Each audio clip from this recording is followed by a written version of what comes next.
सुप्रभात। बाबा कहते हैं, मेरे प्यारे बच्चे, तुम्हें मालूम है ना, मैंने तुम्हें किसी खास मकसद से तुम्हें चुना है। जब तुम मेरी शरण में आए हो तो अपने जीवन के किसी भी कार्य को असंभव नहीं कह सकते। नहीं कह सकते कि ये कार्य नहीं होगा या नहीं कर पाऊंगा, क्योंकि जो कार्य हो रहा है वो सब मेरी मर्जी से हो रहा है। तुम क्यों छोटी छोटी बातों को असंभव मान बैठते हो?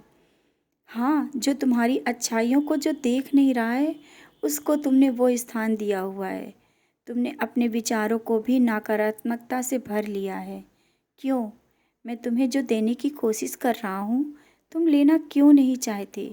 हमेशा तुम्हारे सामने अच्छा होता है, कुछ अच्छे लोग आते हैं, कुछ अच्छा होता है, फिर भी तुम निराश भाव से पूरा दिन खराब कर लेते हो। तुम्हें तो मालूम है ना, चिंता चिता के समान होती है। अगर चिंता करने से तुम्हारी समस्या का कोई समाधान हो जाता है तो कर सकते हो, लेकिन नहीं मेरे बच्चे, कभी भी नहीं। तुम ये गलत सोच रहे हो। जिस समस्या को दिन रात सोचते हो वो बढ़ती ही जाएगी, और बढ़ती भी है। फिर इसके बाद तुम मुझसे कहते हो, बाबा ऐसा क्यों हो रहा है? जितना भी तुम समस्या के करीब जाओगे, समस्या बढ़ती जाएगी। और बच्चे, मुझे मालूम है, जब तुम मेरे करीब बैठते हो, मेरे करीब आते हो, और मेरे सामने बैठने के बाद भी तुम उन्हीं समस्याओं को सोचते रहते हो।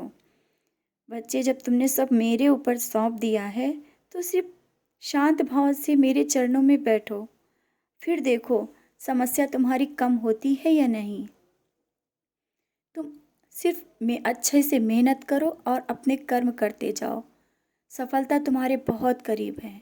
तुम अपनी सोच और समस्या को मुझे समर्पित करके आगे बढ़ो।